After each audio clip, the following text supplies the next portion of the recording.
Hello, everyone, and welcome to Discover Rising Tides, How the Outside Makes the Inside Better. I am Jenne Gallagher, and I am here with Denise, our menopause mentor. Hello, Hi, Denise. hello.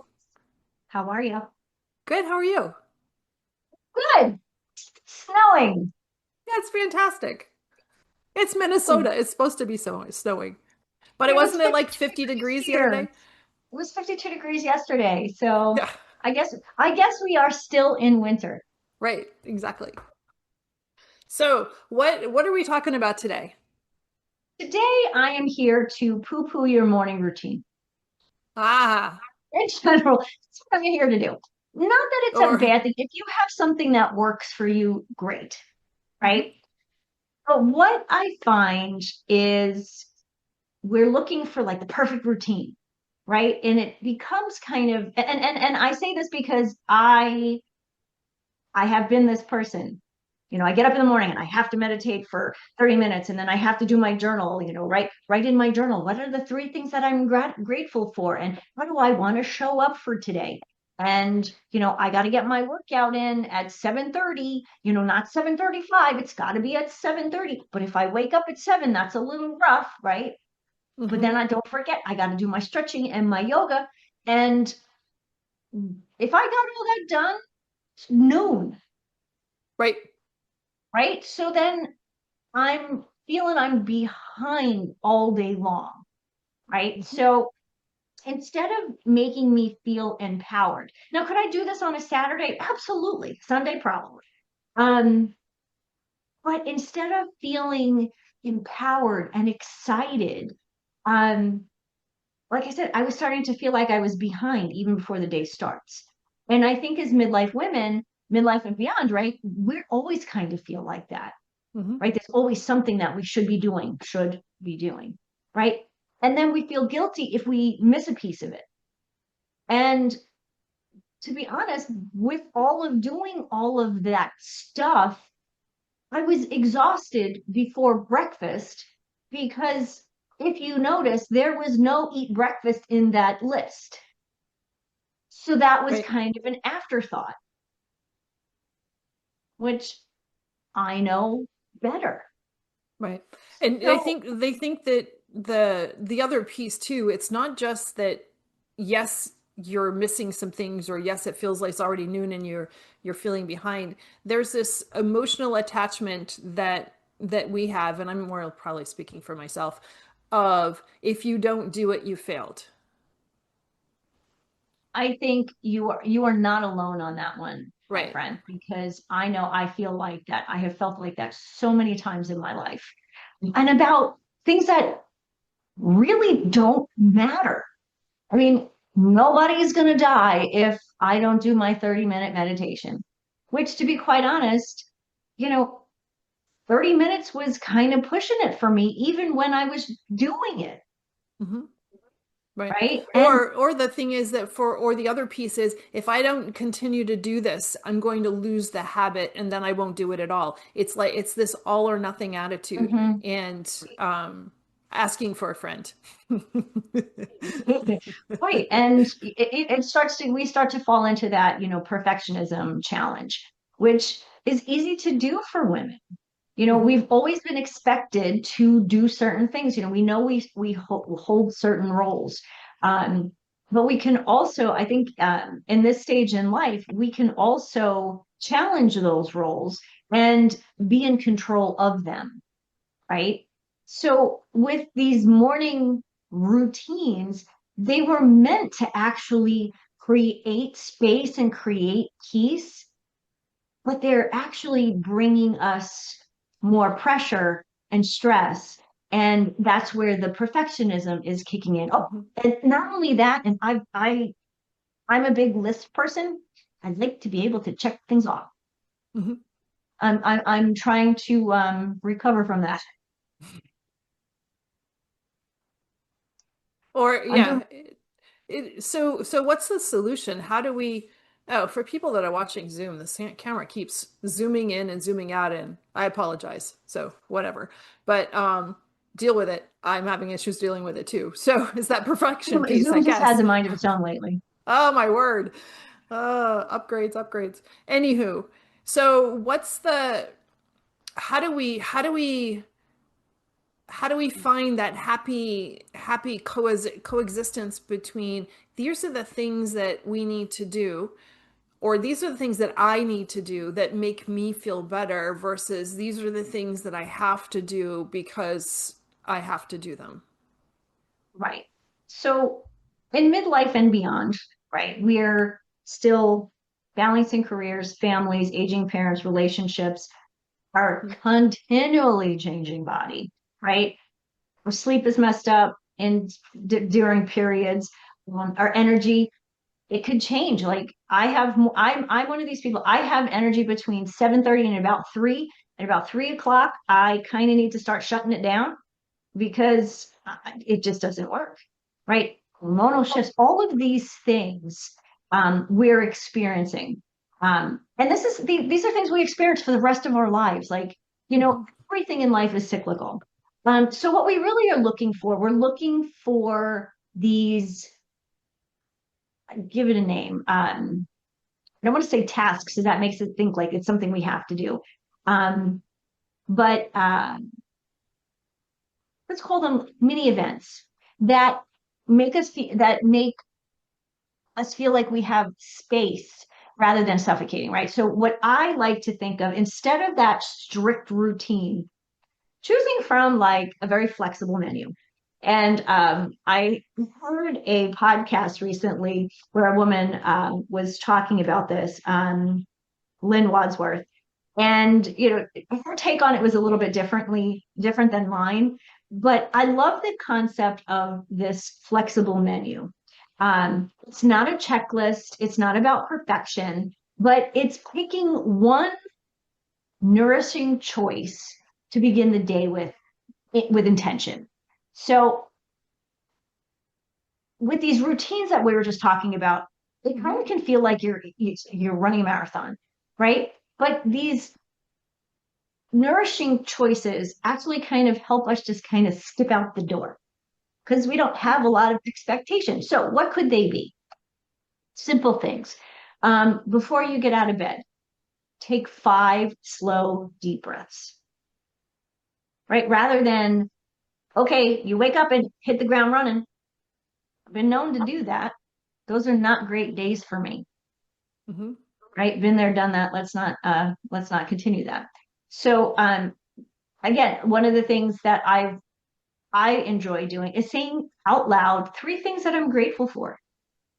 And I actually I do tend to do this at night before I go to bed as well, the gratitude piece, because when you wake up in the morning, I'm grateful that I woke up. I'm grateful that the sun is shining. I am probably not really grateful that the snow is starting to accumulate, but anyway, um, and it just starts your morning in a positive way, in a positive mindset. To be a big deal. You could be really grateful for that cup of coffee that's brewing because you pressed the button to make it overnight, like, timed it so it'll be ready when or in my house, my coffee maker's name is Mark. He's pretty good about that.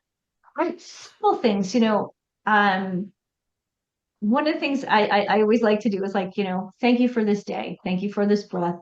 Thank you for this morning.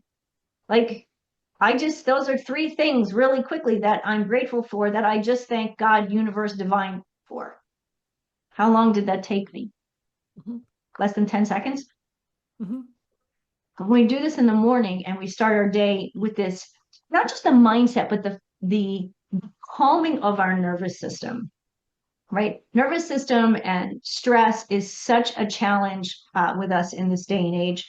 I know Ariel mentioned about politics and the way things are kind of happening all the time, in the news, on social media.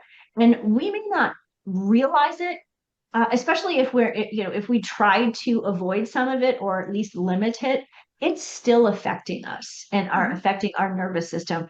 And there's no wonder why our cortisol levels are through the roof, Right. right? And That no matter, whenever you click on something, the algorithms are working against you because they're feeding you something you might Mhm. have clicked on, and now all of a sudden you're overfeeding and you don't even realize that you have. One word that you used, and I want to bring it back. I think it's really important as you're going through and choosing these things to do. And I love this menu piece because you haven't set any requirements of completion, but you use the word intention. So you can choose if you're going to choose your three things that you're grateful for, you're listing them off, right?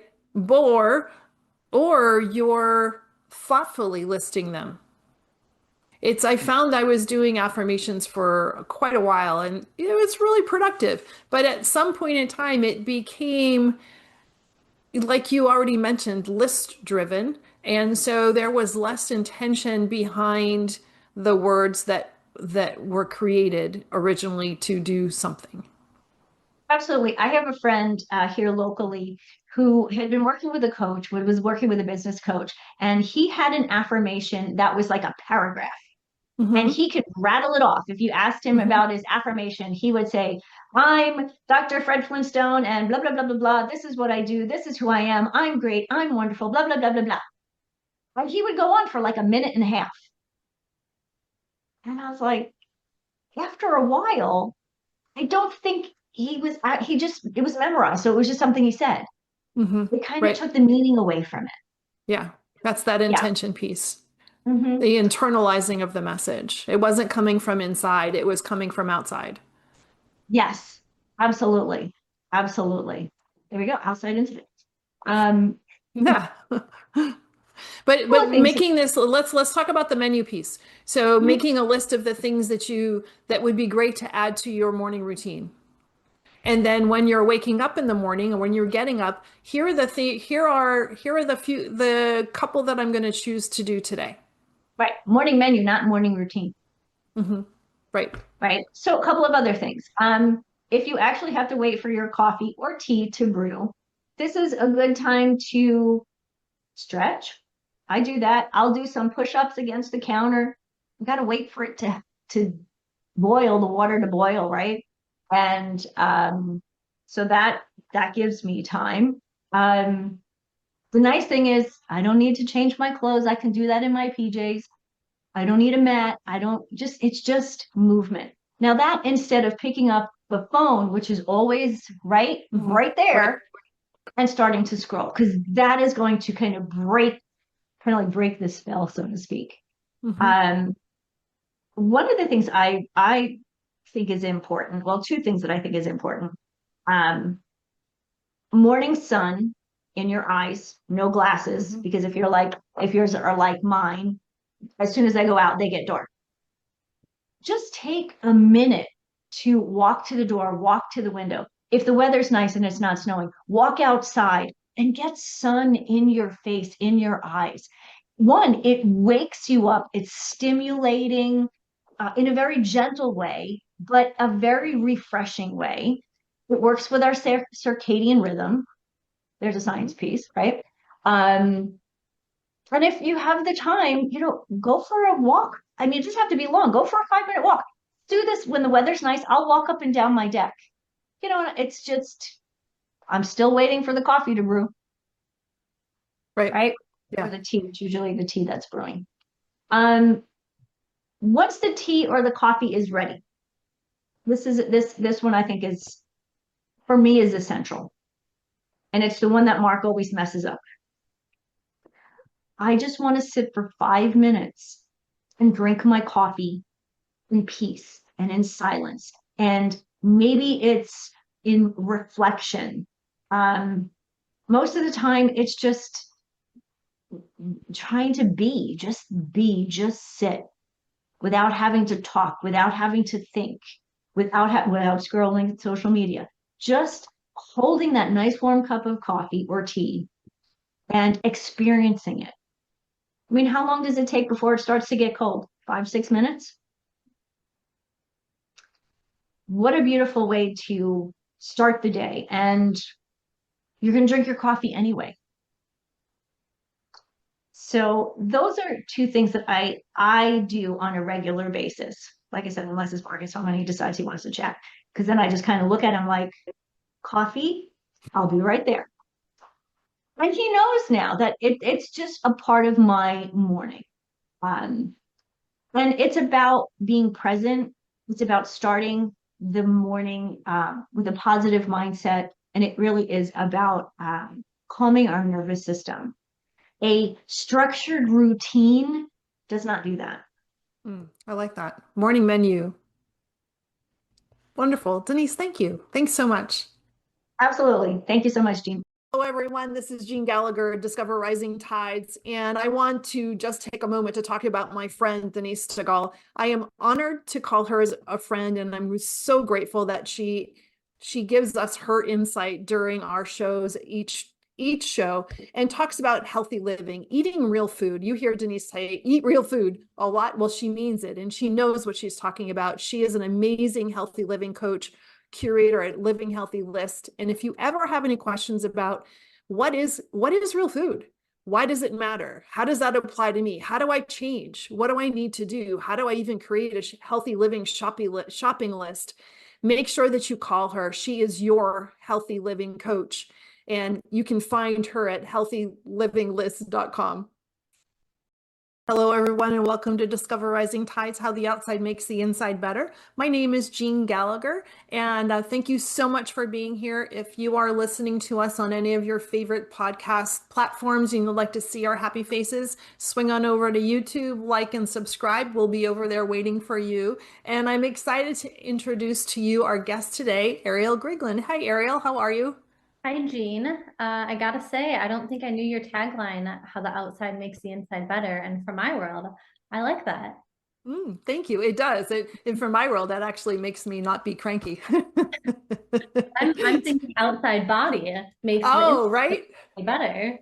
Yes, exactly. Because you can interpret that in many different ways. We've been here, it's been raining, well, a couple of days of really intensive rain where I am. And then I woke up this morning expecting rain and the sun was out and it was wonderfully cold out. And I'm like, oh my gosh, I have to squeak in a walk and I feel so much better. So Yeah, that's my outside makes my inside better. yeah, totally.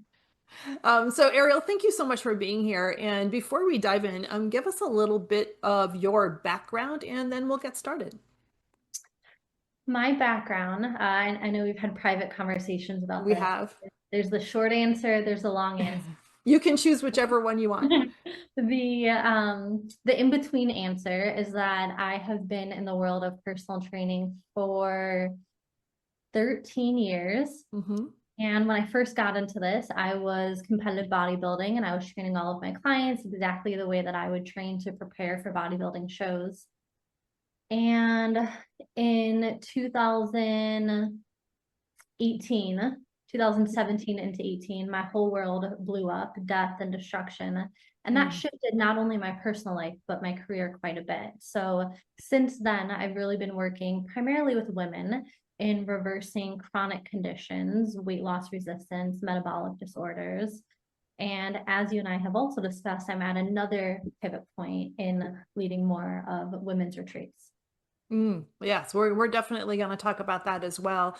And how did what was it like for you going through this transition from being as physical as you were, getting in and changing how you were managing your business and focusing more on women? How was that transition for you, or what really led you to that? Well, it's an interesting question because I can tell you there was a very particular moment after my divorce, and I'm just reconciling with all of these changes in my personal life. And at the time, I was used to training in the gym at least an hour, 6 days a week.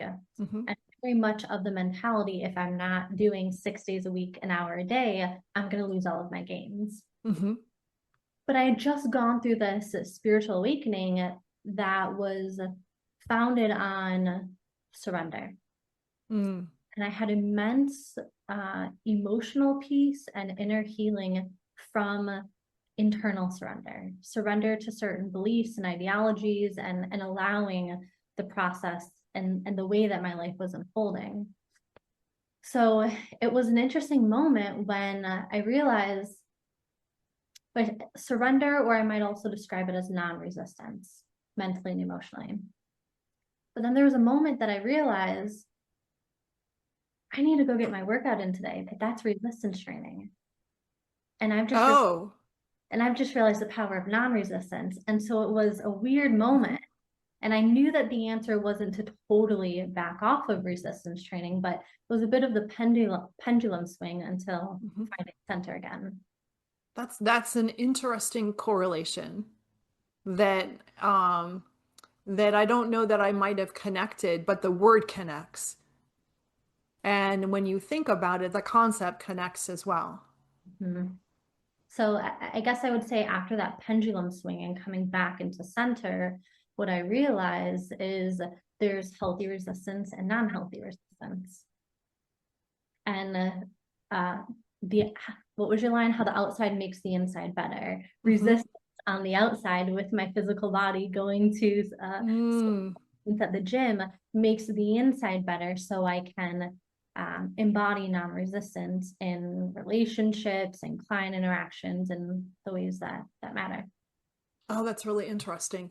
So the pendulum swing portion is so normal when people are making a significant shift. And I've noticed it with clients that I talk to and even with, especially with myself, and that where you're at and then making those realizations and that shift and then really swinging far in the other direction before you find your center. Mm-hmm. Contrast, right? That's how we learn. We don't know the idea of pleasure until we've experienced pain. Ooh, I like that word, contrast. That's really interesting. I never put that together, but yeah, that really is. And then that self-direction, even though we might not realize we're self-directing, but that self-direction action that happens if we're listening to ourselves and our intuition to recognize it can help really find the center, but also figure out what that really looks like, because we don't know that as we're going through the process.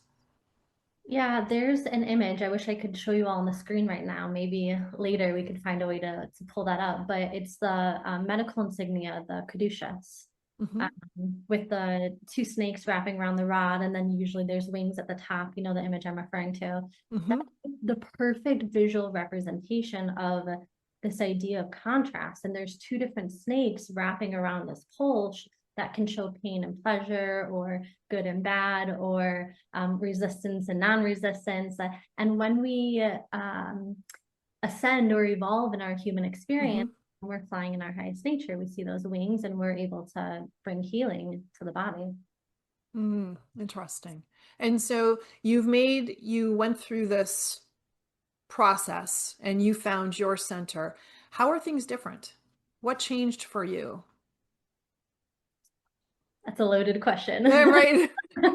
I'll tell you. Or let me rephrase this. Let me give it a little bit more definite definition. So what changed for you, but how did that change really affect how you were, how did that change direct you in dealing with your clients?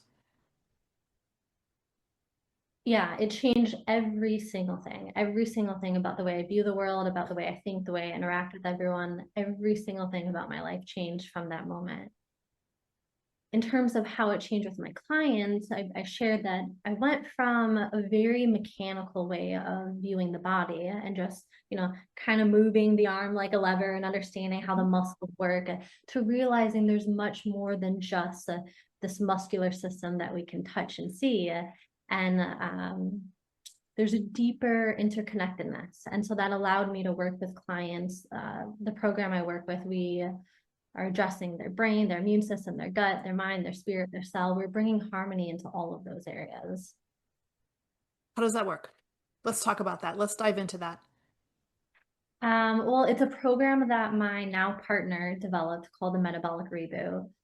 It's traditionally a 21-day program, and there's a lot of, I'll say, complex science in those 6 areas that I just mentioned, but it's broken down in a really simple to apply method. So for the exercise piece, we start with a 9-minute routine to ensure, again, coming back to this resistance, to ensure that the body is getting adequate recovery and we're not overtraining or creating any unnecessary stress on the body.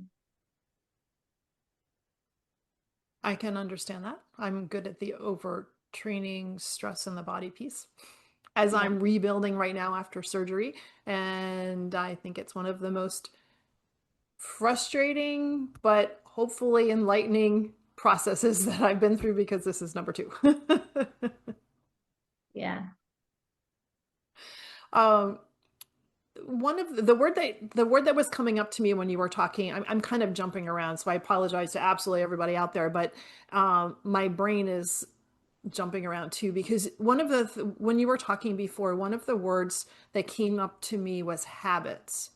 So as you're talking to people and working with them through either the metabolic reboot or whatever program you're working, one thing that I find challenging for myself is, as I'm making changes, it's easy for me to be in a state where all of this makes sense. But when you take yourself back to your your own environment and those habits kick in, do you notice with people that it's difficult to either maintain what they've learned because those old habits seem to overcome? But that habits is the word that's coming to me as we're talking.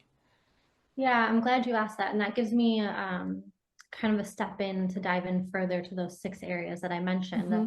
And just again, drawing contrast the way that I used to work with my clients and being able to create not only more impactful change, but lasting and sustainable change. And 3 of those points that I mentioned were mind, spirit, and cell. So we know, and what we teach our clients in these programs is that the mind and the spirit dictate the health of the cell. And if there is any type of imbalance or dysfunction within the mind or spirit, that can show up as autoimmune-like conditions or a cell's inability to produce energy appropriately. There's a lot of different ways that it can express itself. So in bringing all of this back to habits, the mind and the spirit are important. And so we use certain journaling techniques or neuroplasticity techniques to rewire the brain, regardless of past patterns or past habits. We're reframing, rewiring, so that we not only change the health of the cell, but we change habits and a client or individual's ability to sustain the changes. So when we think about, I gave the example, moving the arm like a lever. When we go to the gym, we do a bicep curl, and we don't do one and say, okay, I'm done. I now have great big muscles. We do it over and over and over and over again. That's called repetitions. Mm-hmm. So the pathways within our brain wire and respond in that same manner through repetition. So we might choose, say, an I am statement, and we're writing and we're speaking and we're thinking them over and over and over, or we're getting clear on a certain desire and we're speaking that repetitively until we get to a point that it becomes embodied. It becomes their way of existence. Okay. That makes a lot of sense, because there's so much noise in life. Or life creates noise.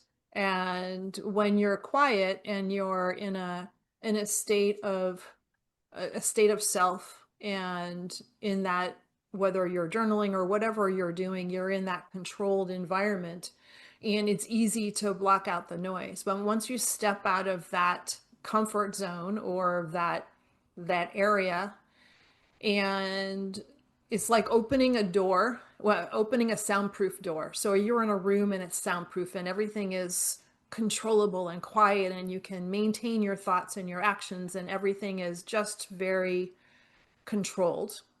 But then you open that soundproof door, and in my mind, I see just, it's like that old, way before you old, Maxwell tape commercial where the guy's sitting back in the chair and then the music is just coming at him. That's, yeah, like a 50 good years visual. ago.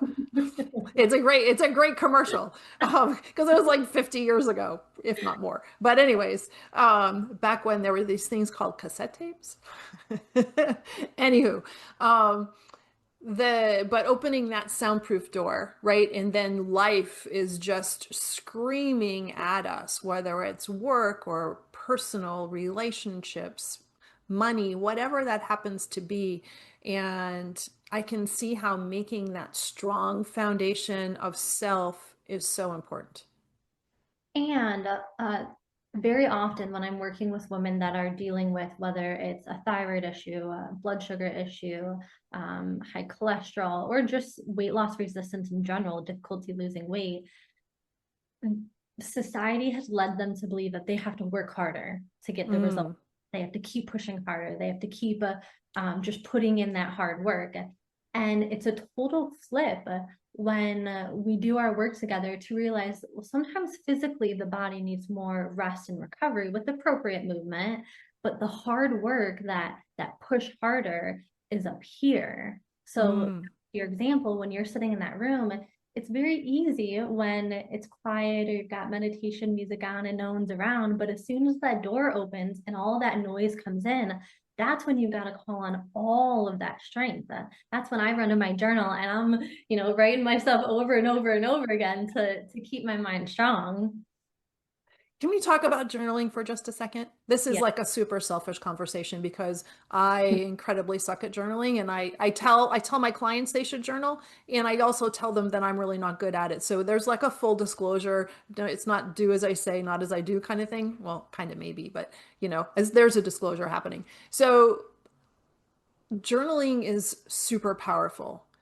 And I've heard so many different people talk about just write your thoughts.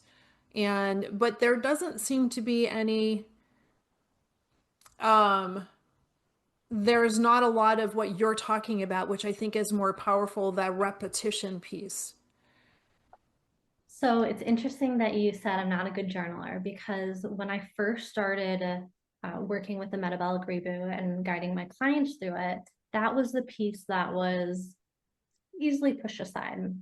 And I remember as a kid, Pushed aside like it never happens. I remember as a kid, like people did diaries and I was like, what am I supposed to do? Like talk to and not tell it my feelings? Like I felt weird doing it.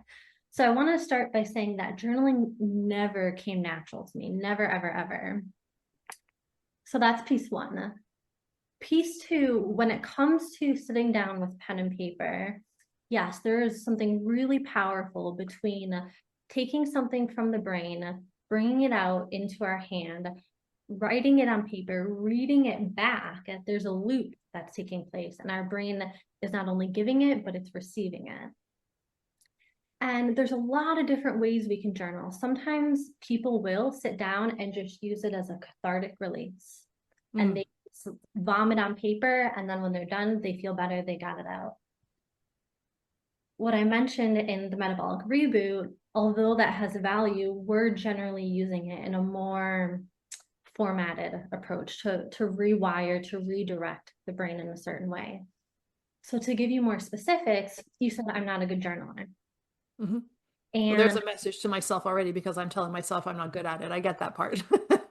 Right. So when we say those words, I am, anything that comes after that becomes permanent. And our subconscious mind or the universe or the piece of paper, whatever you want to call it, is listening and says, okay, well, this person just told me I'm not good, so I will remain not good. Or in my might be I am diabetic, or I am overweight, or I'm lazy, or whatever those labels are.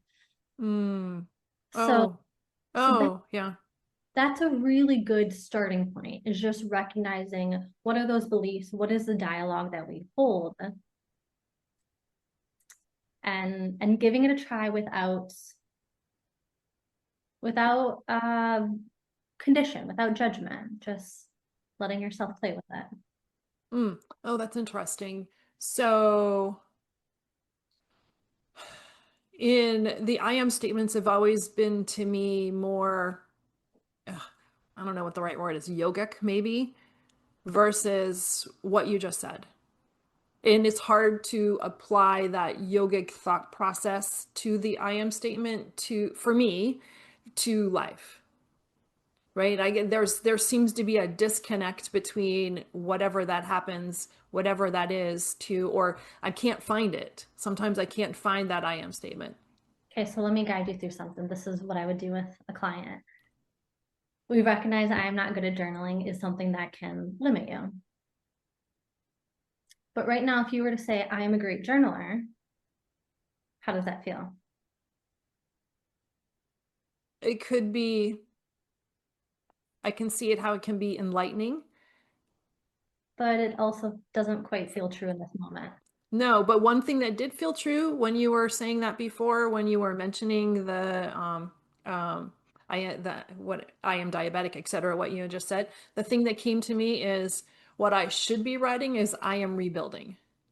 Because that is what I'm doing, but that's the word that came to me, and it was kind of like this huge light bulb. You didn't see the light bulb above my head because it happened. But that's it. That's finding something that feels resonant for you right now. And I'll give Yeah. you an example. Sometimes, clients are looking at a very specific goal. They want to be 120 pounds. And so they start saying it or writing, I'm 120 pounds, I'm 120 pounds. But inside there's discord. They're like, well, I can act as if, but it's not quite true. So it's a workout up here, but eventually we come up with something that feels resonant, such as I am taking the steps needed to be at 120 pounds. You said something really powerful. I am rebuilding. I am healing. Yeah, that makes so much more sense. And then from that statement can create the thought flow that becomes the words to the paper. And is there and I hope I'm not like derailing the whole conversation talking about journaling because I want to know more, but I'm thinking other people might as well. But when you're saying I am rebuilding as the positive statement, what happens when you take a positive statement and toss in the written words of the things that are the discord? I love that word. The discord that comes with the challenges of doing the thing that you are. That even makes sense. Give me an example. I'll give you an example. I knew that sentence didn't make any sense at all. So the example is I am rebuilding. So I had hip surgery and now I am rebuilding again. And what came to me today is I feel like I've been doing this for 2 years because a little over a year and a half ago, I had the other one and I was rebuilt. And then, this all happened. So anyways, so here I am rebuilding again. And what comes to me after that, or what I feel like I should maybe scribe after that, is I am rebuilding, but I'm really frustrated. Or so do we have to be careful about saying the statement and then throwing the negative or less than positive thoughts afterwards? Or is it important to just unload those thoughts onto paper to get them out? But then the universe is listening to those thoughts. I'm going to answer the question and then also just shed some light on how amazing this conversation is in consideration of the surgeries you've had and all of the conversations you and I have had previously. To answer the question, yes, we want to be cautious or careful or mindful of those limiting or negative I am statements. I have a whole teaching on the ABCs that we didn't learn when we were young, to always be considerate of the emotions and feelings that we have, but always be cautious of the thoughts. So you said, I am frustrated. That's a genuine emotion. We want to always be considerate of that emotion, but cautious of the belief and the statement and the identity that comes from that. So if we're being considerate of that emotion, ABC of the hearts, we might say, I feel frustrated. Feelings ebb and flow, feelings come and go, feelings don't bind us. I feel frustrated. And here's the permanent statement or the identity statement. I am rebuilding. I feel frustrated and I am rebuilding. Oh, that's good. It reframes it. It gives It gives a place for the feelings, but it reframes it in a more productive and positive manner. Exactly. I love that. Super helpful. So as let's talk about your process. Thank you for all of that, by the way. Talk about your One more process. thing before we move Oh, on. please. Yes, yes, yes. It's so interesting. I think you know, and I've shared at different times, and I kind of see the world through chakras. And I'm not sure how familiar your listeners are with chakras. They're energy centers that run through the body. But you and I have had a lot of conversations about sacral, and you just had a hip surgery. That's the sacral chakra. The sacral chakra is our creative energy, and it's intrinsically connected to the throat chakra, which is, we can say physically it's the jaw, the neck, or the shoulders, but it's our expression, it's the written word. And so because the two are so intrinsically connected, a challenge or symptom or pain in one area can affect the other, and healing in one area can affect the other. And so You mean often, like the strep throat I had when like 2 weeks ago? right. I was going to give you an example, but I don't even need to. Oh, Often, like that? often when I've worked with clients, if someone has had chronic low back pain, there's usually some type of repression of their expression. They go hand in hand. So this whole conversation that we're having about the written word, hello, speaking on a podcast and expressing ourselves, that is healing for the hips. That is allowing that energy to move through. It's so connected and it's so involved. And this is why everybody needs to talk to you, to be honest. But you know what? And I will recognize that this is probably a bit of my uniqueness, but these things are happening in every moment of our day. When we gain presence in the conversation that we're having right here, or any experience in our day, it's all happening for us to guide us through our inner universe, our inner experience, our pains, our symptoms, our healing, all of it. So as you're working with clients and helping them find their pathway,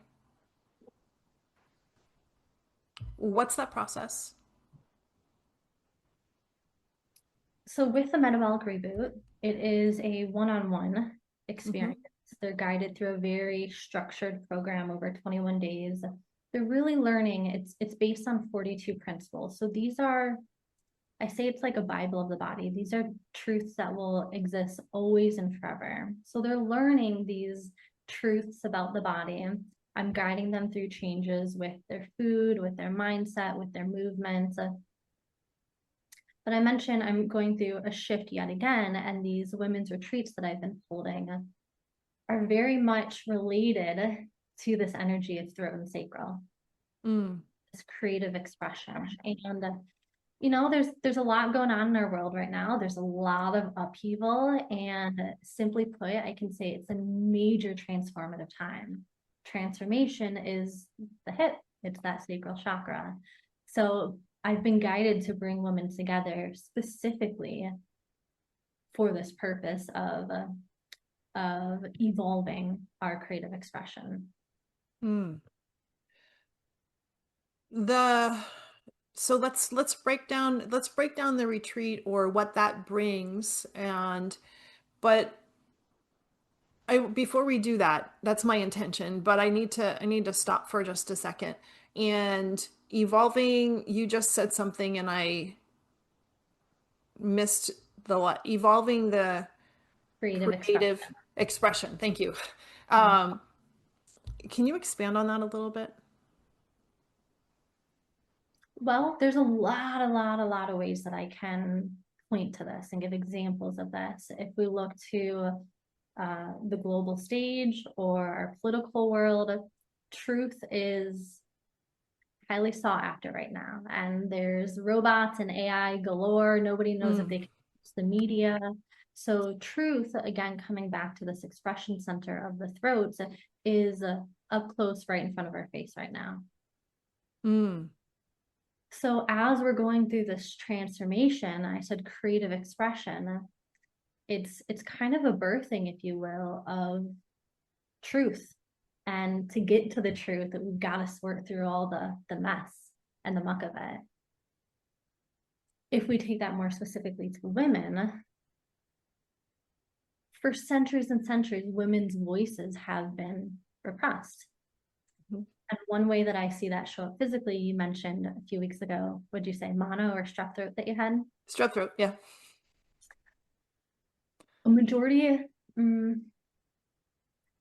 of women over the age of 35 have some type of thyroid imbalance. I see it so often, whether it's diagnosed or not. That's the throat. It makes sense because female voices have not fully been heard for many, many, many centuries. Mm-hmm. Mm. Interesting correlation. Mm-hmm. And what is the thought or the theme of the retreat, and how does that work towards this enlightenment, and also the becoming lighter piece we need to talk about as well? Yeah, my business name is Becoming Lighter, which has many reasons or many different meanings to it.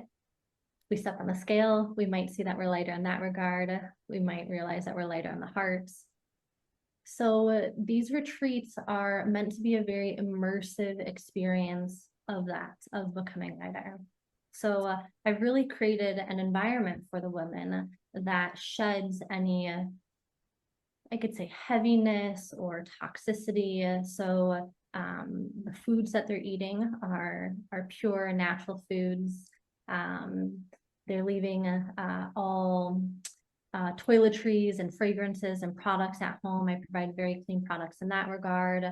It's device free, so we're not involved in technology during the experience. We're moving our bodies, we're meditating. So really from every touch point, it's about light. It's about coming back to source energy and getting connected with our life force. So I find that when that space is created, magic happens, and whatever each individual at that retreat is there to experience naturally unfolds. Coming back to this whole creative expression and throat and sacral energies, that just happens to be what I see playing out on the global stage or the collective energies. Interesting. And what have you seen? Can you give us an example of transformation that's happened before and after the retreat? Yeah, I had one woman who attended it was just a weekend, a 3-day retreat. And she called me up about 2 days before it was time to fly out. And she was pretty upset. And she told me she had just suffered a loss, a miscarriage. Oh. And when she booked her ticket for the retreat, she obviously had no idea that this was going to happen. So not only did she participate and leave and say, I didn't realize how much I would need this and how therapeutic it had been, but it also came to surface that she had been dealing with a 20-year OCD condition. And it was getting severe to the point that she couldn't just take her kids out of the tub anymore. She was tapping her kids. And through this 3-day experience, she realized that there were certain experiences in her childhood of sensing when someone was about to transition. She knew when her grandmother was about to pass, and it frightened her, and she shut it down. And because of, we can say, shutting down the gifts or closing off her doorway to light or to the greater, this OCD condition was a side effect. Interesting. So it was like it was knocking on the door. Exactly. Exactly. So this loss that she had suffered just days before brought all of that to surface. I'm getting like such goosebumps right now. to really take a look at this gift and this way of connecting to light, her unique way of connecting to the light. And she walked away after a 3-day retreat, never having OCD again. Isn't that incredible? Mm-hmm. Yeah. And being able to have the environment and the resources to, and the quiet to recognize everything that she had been through to connect the dots. Mm. It's Wow. interesting coming back to the quiet, and you said like the door flooding open and all the noise coming in. We can view that audibly, other people's words coming in or inner chatter, but that noise comes in a lot of different ways. And How so? when I said creating an environment that is pure of toxins or of devices, I mean, you know, we pick up these things and in a moment's notice, I could see a million different voices. Mm-hmm. Not to mention the frequency and the Wi-Fi and the 5G and all of that. Mm-hmm. And in I'm stuck on fragrances right now.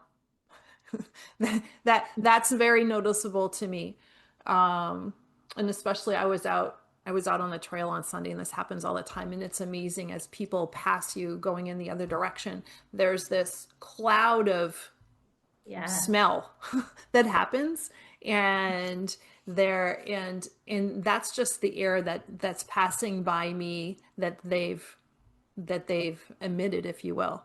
Right. And I'm thinking every time it happens, I'm thinking, body sweat smells much better than the dryer sheets that you happen to be using. But that environmental toxicity that happens for us on a regular basis, and we don't even know it, or don't realize it. This is like a whole nother hour of a conversation that we're not going to have, and we're just kind of touching on it because I'm tossing it out there. But there's so much out there in the world that we don't understand or we're not in control of, and that brings the importance of practitioners like you to be able to stop the conveyor belt and bring awareness to these other areas and how they might be affecting us, and not just mentally affecting us. I think that the most important part here too is that you've touched on, and we didn't really dive into it, which there's probably not enough time, or we need to have a second conversation of how this affects us medically in many different ways. Not that we're giving medical advice. However, there's a cause and effect. Yeah, there's a lot we could expand on. And I think for time's sake and for today, I could just wrap a lot of this, a pretty little around all of it, and bring it together. I'll start with a quick story. This was maybe around the time period of 2020. The supplement company that I worked with had just developed a new detox protocol. So AM, PM capsules, I was giving it a try. It's a 10-day detox that I was using in addition to all of my other lifestyle habits. And it's not something that you necessarily feel like a burst of energy. So, through 10 days, I'm like, am I noticing anything? I'm not quite sure. But there was a moment I walked into Walgreens, and exactly what you just said to me, someone walked past me. And not only was there, I think it was a man, his cologne was so strong, but it didn't even smell pleasant. Like I smelled the chemicals of it. And I knew immediately after that, my cells are cleaner. The toxins coming out of my cells, therefore my senses are heightened. This is my pure state. So yes, there's a lot more that we can touch on, but just bringing it back to becoming lighter, our pure state is light. And yes, anybody listening, I'm happy to have conversations about what we can do physically to improve your cells and your biology and make it a cleaner environment. But something as simple as envisioning white light coming through the body, it can help purify and protect from the bombardment of toxins that we live in. Yeah, because anything that we can do to preserve ourselves, and our well-being is so important. Um, how do people get in touch with you, Ariel? You can go to my website, which is arielgriglin.com. You can find me on Instagram, Ariel_Griglin, or you can find me on Facebook. And that there's information on your retreat is there. Yep. And anything else that they should be looking for on your website that would be informative that Actually, thank you for reminding me. If you go to my website, arielgriglin.com, you'll see that you can schedule a complimentary quantum biofeedback session, which there's a lot I can explain about that, but it's a really interesting, energetic insight of the body. And Jeanne, you did it. Is there anything you want to mention about it? It was an incredible experience. And it's difficult to put it into words, but it's amazing how right it felt. Yeah. And the connection and the conversation, you are very intuitive and you do a great job leading that portion and personalizing it as well. It was wonderful. And that's a terrible word to put on something so impactful. Go to my website. There's a whole page explaining what it is. It's an energy reading, and we could look at things from your organs, your body systems, your spinal energy, your chakras, your aura, your neurotransmitters, all kinds of stuff. So take a look, and if you're interested, you can schedule it. That's fantastic. Ariel, thank you so much. Thanks for taking the time and going on tangents with me as we stroll through the woods of Tangent Land. And I appreciate the conversation and what you're offering and how you are giving people the tools themselves to also become lighter. Yes. Thank you for having me. Thank you so much for listening today. Today's show is sponsored by Seaside Solutions, my financial services company. As a business owner, it's easy to be pulled in many different directions, and often taking care of yourself plummets to the bottom of the list. For me, I find myself outside to reground. My time outdoors helps me manage my day more effectively and be more present for my clients. Through this, Discover Rising Tides was born. At Seaside Solutions, we truly believe that education is the foundation of financial wellness. Our primary focus is to provide guidance that is designed to help you achieve your long-term financial goals and visions. Working with a plan allows space for doing more things that you love, like being outside to make the inside better. If I can help you create or realign your plan, or if you would like to be added to my weekly newsletter, please let me know. This week's topic was 5 ways to set more achievable goals. Your referral means the big, beautiful world to me, and if I can help, please let me know. And thank you so much for listening, and see you next time.